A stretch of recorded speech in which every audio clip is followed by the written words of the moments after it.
Vamos a hablar de la derivada.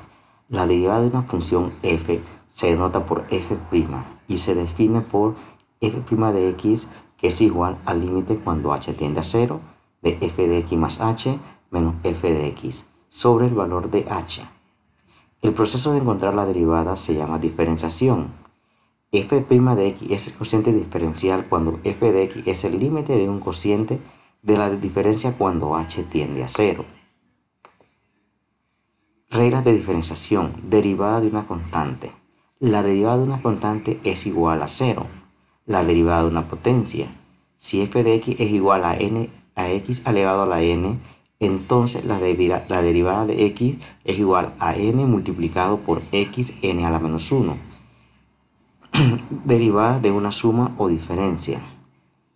En la derivada de una suma de diferencia va a ser igual a la suma o a la diferencia de sus derivadas de las funciones. Regla del factor constante.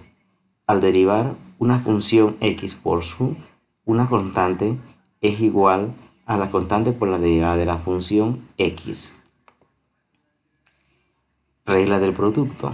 Al derivar un producto era f de x, donde f de x está multiplicado por g de x, la derivada de f de x es igual a f de x por la derivada de g de x, más el producto de g de x por la derivada de f de x.